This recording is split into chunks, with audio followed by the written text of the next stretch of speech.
એવા પ્રયત્નો કરી રહ્યા છે। ઝડપી થાય એવી આપણી બધાની માંગણી છે। મારે અનેક વખત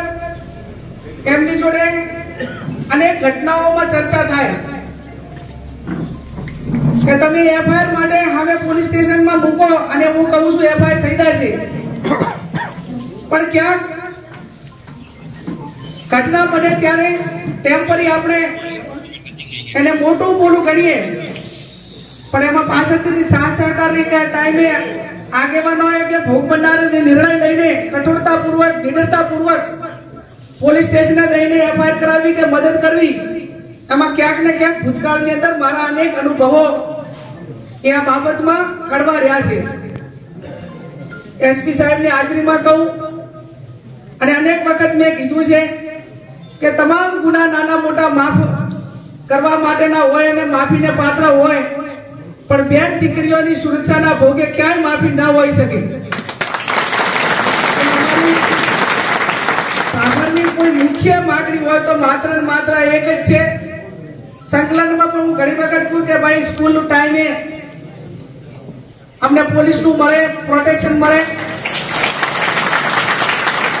દીકરીઓ બાબર ભણવા આવવા માટે પણ મુશ્કેલી અનુભવે, આવી અનેક વખત નાગરિકો તરફથી રજૂઆતો મળે ને એ પહોંચાડવા માટેના પ્રયત્નો કર્યા છે। આ ગુનો આપણે એમ માનીએ કે આ સાધ્વીજી એ કોઈ ઘરેણા પહેરેલા નતા, એટલે કોઈ ચોર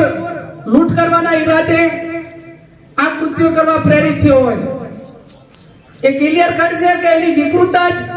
માટે કરીને જ આ કૃત્યો કરવા માટે પ્રેરિત થયા છે। ત્યારે આપ સૌને હું એટલી ચોક્કસથી અગાઉ કીધું એમ ખાતરી આપું છું કે અમારી જે પણ પ્રકારની મદદ હોય, અને આ ગુનાની અંદર આ પોલીસ સ્ટેશન હોય કે કોઈ નાગરિકો કામ, તો ભૂતકાળની અંદર આટલા વર્ષોમાં ક્યારેય મેં આ પૈકીના ગુનાગારને એવું નહીં કોઈ પોલીસને કે એમને કીધેલું કે અમને મદદ કરજો, અને આમાં કોઈ સમાજનો હોય, કોઈ ધર્મનો હોય, મારો હકો ભાઈ હોય તો એને કાયદો વ્યવસ્થાને જે આ નિયમો સાથે બંધાયેલા છે એ પોતાને પાત્ર છે। આ કરવા માટે પોલીસને આપણે મદદ કરી અને આ ગુનો વહેલામાં વહેલો ઉકેલાય એવી હું પોલીસ તંત્ર પાસે અપેક્ષા રાખું છું। જૈન ધર્મ એક અહિંસા માટે